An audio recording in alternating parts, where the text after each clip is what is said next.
Kali ini kita bicara hukum lagi ya teman-teman. Nah, hukum itu punya 3 fungsi. Yang pertama adalah keadilan, yang kedua adalah kemanfaatan, dan yang ketiga adalah kepastian. Nah, dalam penerapannya itu ada beberapa teori. Yang pertama adalah teori kedaulatan Tuhan. Nah, teori kedaulatan Tuhan ini ada dua teman-teman. Yang pertama adalah secara langsung, yakini melalui wahyu, dan yang kedua adalah secara tidak langsung, yakini melalui raja-raja.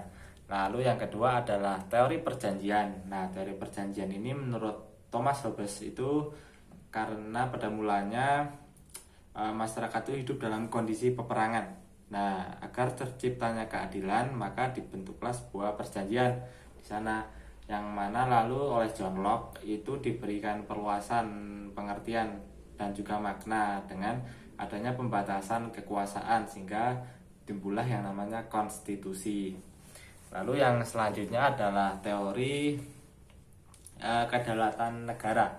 Jadi di sini negara itu memaksakan hukum kepada masyarakatnya sesuai kehendak negara. Jadi memang negara yang memiliki kehendak untuk penerapan hukum di masyarakatnya. Lalu yang keempat adalah kedaulatan hukum, teori kedaulatan hukum.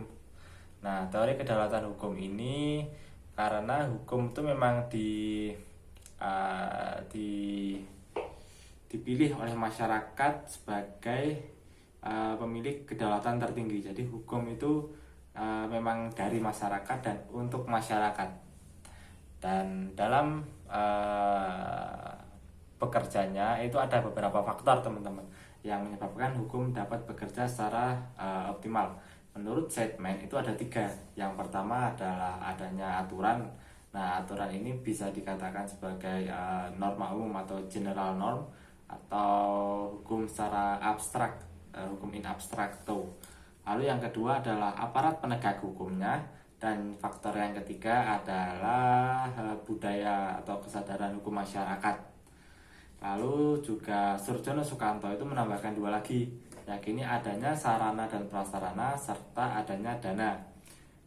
Dan juga Muhsin itu menambahkan 2 lagi, yakni kesejahteraan para penegak hukum dan juga punishment and rewards. Jadi punishment and reward juga dianggap dibutuhkan dalam pekerjaannya hukum agar optimal. Nah, jadi gitu ya teman-teman.